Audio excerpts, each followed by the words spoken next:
Hello दोस्तों, तो मैं यहाँ पर बिना ईस्ट बिना ओवन पिज़्ज़ा बनाने की रेसिपी शेयर कर रही हूँ, जो कि बहुत ही महंगा मार्केट में मिलता है और बच्चे बड़े इसे बहुत ही शौक से डोमिनोज में खाने जाते हैं।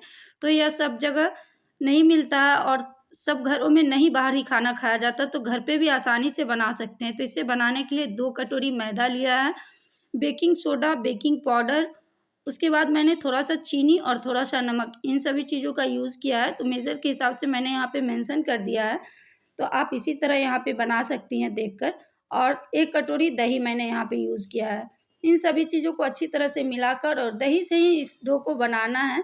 तो डो को बनाने के लिए बहुत ही सॉफ्ट डो तैयार करना है, तो कम से कम 5 मिनट तक इस डो को अच्छी तरह से सानेंगे। उसके बाद इसे रेस्ट करने के लिए 30 मिनट के लिए छोड़ देंगे।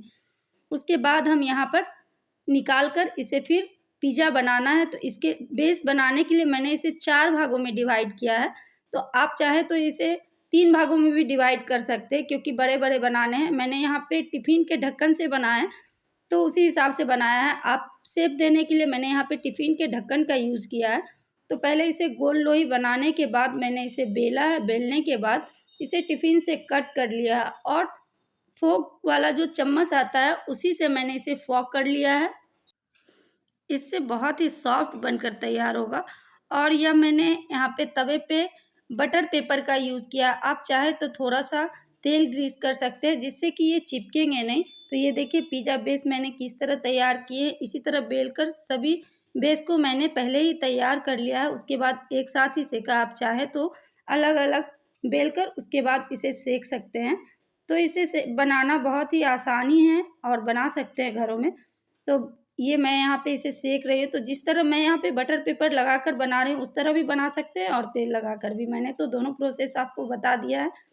तो इस तरह आप घर में आसानी से इसे बनाकर बेस चाहें तो स्टोर भी कर सकते हैं। तो इसे एक पॉलीथीन में अच्छी तरह से पैक करके और फ्रीज़र में रख दीजिएगा, जिससे कि 4 दिन बाद भी आप इसे घर में निकाल कर और फिर से इसे बना सकते हैं।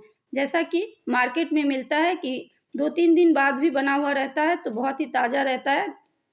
इसको जो है कुक करना है आपको 20% ही, और बाद में फिर 80% इसे कुक करेंगे। तो इसे 20% कुक करने के बाद सभी पिज़्ज़ा बेस को निकाल कर और मैं यहाँ पर रेडी करके तैयार कर ली हूँ। तो ये देखिए पिज़्ज़ा बेस मेरा रेडी हो गया। अब मैं पिज़्ज़े के लिए सारे इंग्रेडिएंट्स यहाँ पे रेडी किया है। आइए बनाते हैं। इसके लिए मैंने यहाँ पे पिज़्ज़ा सॉस लिया है और मेयोनीज़, दोनों का यूज़ किया है। आप चाहें तो पिज़्ज़ा सॉस ही सिर्फ यूज़ कर सकती हैं। तो मैंने मेयोनीज़ घर में ही बनाया था, जो कि मेरे चैनल पे ऐड है और उसे आप देखकर बना सकती हैं। तो यहाँ पर मैंने इसे सबसे पहले सजाया है। तो उसके लिए पिज़्ज़ा बनाने के लिए मैंने यहाँ पे टमाटो, शिमला मिर्च और प्याज़, इन सभी चीज़ों को चॉप कर लिया था। इन सभी चीज़ों को सजाने के बाद ऊपर से चीज़ और थोड़ा-सा पनीर मैंने ग्रेट करके डाल दिया है। आप चाहें तो चीज़ पहले से भी ज़्यादा चीज़ी खाना चाहते हैं, तो पहले से भी चीज़ डाल सकती हैं और बाद में इसे सजाने के बाद भी चीज़ डाल सकते हैं। इससे बहुत ज़्यादा चीज़ी होगा। तो ये मैंने यहाँ पे रेडी किया है, दोनों तरह से मैंने बनाया है। एक मैंने ऊपर से डाला था और एक पहले बेस में डालकर उसके बाद फिर ऊपर से गार्निश किया था। तो ये मैंने ऐसे ही किया है। और जो पहले वाला है तो वो देखिए मैंने यहाँ पे रेडी करके दिखाया है। तो इस तरह आप भी घर में बनाइए, एन्जॉय कीजिए। आपने मेरे चैनल को सब्सक्राइब नहीं किया है तो मेरे चैनल को सब्सक्राइब कीजिए, फॉलो कीजिए, लाइक कीजिए और कमेंट कीजिए कि मेरी पिज़्ज़ा सही बनी है कि नहीं। और इस तरह आप भी बनाकर एंजॉय कीजिए। Take care, bye bye.